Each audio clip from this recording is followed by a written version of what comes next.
Greater Bengaluru ಅಥಾರಿಟಿಯಲ್ಲಿ ಮತ್ತೊಂದು ಗೋಲ್ಮಾಲ್ ನಡೆದಿದೆ. ಆ ಗೋಲ್ಮಾಲ್ ಕೂಡ ಬೆಳಕಿಗೆ ಬಂದಿದೆ. ಜಿಬಿಎನಲ್ಲಿ ರೂಲ್ಸ್ಗೆ ಕವಡೆ ಕಾಸಿನ ಕಿಮ್ಮತ್ತು ಕೂಡ ಇಲ್ಲ. ಜಿಬಿಎನಲ್ಲಿ ಮತ್ತೊಂದು ಗೋಲ್ಮಾಲ್ ಬೆಳಕಿಗೆ ಬಂದಿದೆ. ಜಿಬಿಎನಲ್ಲಿ ರೂಲ್ಸ್ಗೆ ಕವಡೆ ಕಾಸಿನ ಕಿಮ್ಮತ್ತಿಲ್ಲ. ರೂಲ್ಸ್ ಗಾಳಿಗೆ ತೂರಿ ಅಧಿಕಾರಿಗೆ ಮುಂಬಡ್ತಿಯನ್ನ ಕೊಟ್ಟಿದ್ದಾರೆ. ಕಾನೂನು ಬಾಹಿರ ಮುಂಬಡ್ತಿಗೆ ಯಾರ ಶ್ರೀರಕ್ಷೆ ಇದೆ ಹಾಗಾದ್ರೆ? ನಿಮ್ಮ ಕರ್ನಾಟಕ ನ್ಯೂಸ್ ಬೀಟ್ನಲ್ಲಿ ದಾಖಲೆ ಸಮೇತ ಎಕ್ಸ್ಕ್ಲೂಸಿವ್ ಸುದ್ದಿ ನಿಮ್ಮ ಮುಂದೆ ಇಡ್ತಾ ಇದ್ದೇವೆ.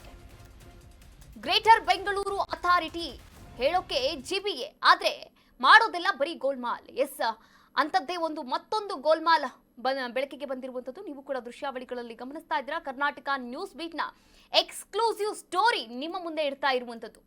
ಜಿಬಿಎನಲ್ಲಿ ರೂಲ್ಸ್ಗೆ ಕವಡೆ ಕಾಸಿನ ಕಿಮ್ಮತ್ತು ಕೂಡ ಇಲ್ಲ. ಎಲ್ಲಾ ರೂಲ್ಸ್ಗಳನ್ನ ತೂರಿ ಅಧಿಕಾರಿಗಳಿಗೆ ಮುಂಬಡ್ತಿಯನ್ನ ಕೊಡ್ತಿದ್ದಾರೆ. ಹಾಗಾದ್ರೆ ಕಾನೂನು ಬಾಹಿರ ಮುಂಬಡ್ತಿಗೆ ಯಾರ ಶ್ರೀರಕ್ಷೆ ಇದೆ ಅನ್ನೋದೇ ಇಲ್ಲಿ ಯಕ್ಷ ಪ್ರಶ್ನೆಯಾಗಿರುವಂತದ್ದು. ದಾಖಲೆಯ ಸಮೇತ ಕರ್ನಾಟಕ ನ್ಯೂಸ್ ಬೀಟ್ ಈ ಸುದ್ದಿಯನ್ನ ವರದಿ ಮಾಡ್ತಾ ಇದೆ. ವ್ಯವಸ್ಥಾಪಕ ಹುದ್ದೆಯಲ್ಲಿದ್ದಂತಹ ಅಧಿಕಾರಿಗೆ ಮುಂಬಡ್ತಿಯ ಭಾಗ್ಯ ಸಿಕ್ಕಿರುವಂತದ್ದು. ಲೆಕ್ಕ ಪುಸ್ತಕಗಳ ನಿರ್ವಹಣೆ ಮಾಡಬೇಕಾದಂತಹ ಅಧಿಕಾರಿಗೆ ಮುಂಬಡ್ತಿಯನ್ನ ಕೊಡಲಾಗಿದೆ. ವಾಣಿಜ್ಯ ಮತ್ತು ಕೈಗಾರಿಕಾ ಇಲಾಖೆಯ ಗಣಿ 1 ಅಂದ್ರೆ BR ನಟರಾಜು ಅವರಿಗೆ ಮುಂಬಡ್ತಿಯನ್ನ ನೀಡಲಾಗಿರುವಂತದ್ದು. ಈಗ ಬೆಂಗಳೂರು ಘನತ್ಯಾಜ್ಯ ನಿರ್ವಹಣೆ ನಿಯಮಿತಗೆ ನಿಯೋಜನೆಯನ್ನ ಕೂಡ ಮಾಡಲಾಗಿದೆ. ಮುಂಬಡ್ತಿಯನ್ನ ಕೊಡಲಾಗಿದೆ.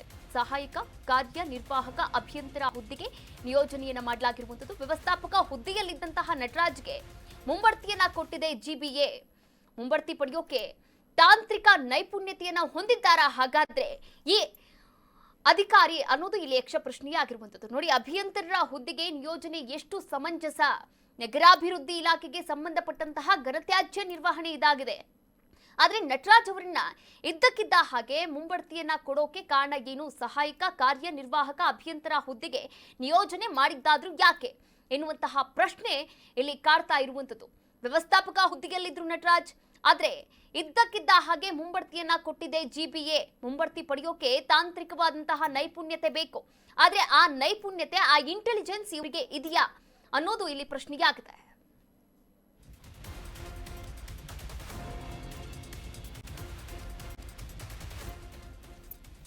ನಟರಾಜ್ ಅವರನ್ನ ಮಾತೃ ಇಲಾಖೆ ವಾಪಸ್ ಕಳುಹಿಸಲು ಆಗ್ರಹವನ್ನ ಕೂಡ ಮಾಡ್ತಾ ಇದೆ. ಬಿಜೆಪಿಯ ಮುಖಂಡ NR ರಮೇಶ್ ಅವರು ಪತ್ರವನ್ನ ಕೂಡ ಸಲ್ಲಿಕೆ ಮಾಡಿದ್ದಾರೆ. ನಗರಾಭಿವೃದ್ಧಿ ಇಲಾಖೆಯ ಅಪರ ಮುಖ್ಯ ಕಾರ್ಯದರ್ಶಿಗೆ ಪತ್ರವನ್ನ ಕೂಡ ಬರೆದಿದ್ದಾರೆ. ಗ್ರೇಟರ್ ಬೆಂಗಳೂರು ಪ್ರಾಧಿಕಾರದ ಮುಖ್ಯ ಆಯುಕ್ತರಿಗೂ ಕೂಡ ಪತ್ರವನ್ನ ಬರೆದಿದ್ದಾರೆ. NR ರಮೇಶ್ ಸೂಕ್ತ ಕ್ರಮ ಕೈಗೊಳ್ಳುವಂತೆ ಪತ್ರದಲ್ಲಿ ಆಗ್ರಹ ಕೂಡ ಮಾಡಿದ್ದಾರೆ. NR ರಮೇಶ್ ನೋಡಿ, ಇಲ್ಲಿ ವಾಣಿಜ್ಯ ಮತ್ತು ಕೈಗಾರಿಕಾ ಇಲಾಖೆಯ ಅಧಿಕಾರಿಯಾಗಿ ಕೆಲಸವನ್ನು ಮಾಡ್ತಾ ಇರುವಂತದ್ದು BR ನಟರಾಜ್ ಅವರು. ಈಗ ಘನತ್ಯಾಜ್ಯ ನಿರ್ವಹಣೆ ನಿಯಮಿತಗೆ ಮುಂಬಡ್ತಿಯನ್ನ ಕೂಡ ಕೊಡಲಾಗಿರುವಂತದ್ದು. ಈ ಕುರಿತಂತೆ NR ರಮೇಶ್ ಅವರು ಕೂಡ ಪತ್ರವನ್ನ ಕೂಡ ಬರೆದಿದ್ದಾರೆ. ಬಿಜೆಪಿಯ ಮುಖಂಡ ನಗರಾಭಿವೃದ್ಧಿ ಇಲಾಖೆಯ ಅಪರ ಮುಖ್ಯ ಕಾರ್ಯದರ್ಶಿಗೆ ಪತ್ರವನ್ನ ಕೂಡ ಬರೆದು ಈ ಕುರಿತಂತೆ ಸೂಕ್ತವಾದಂತಹ ಕ್ರಮವನ್ನ ಕೈಗೊಳ್ಳುವಂತೆ ಪತ್ರದಲ್ಲಿ ಆಗ್ರಹ ಕೂಡ ಮಾಡಿದ್ದಾರೆ.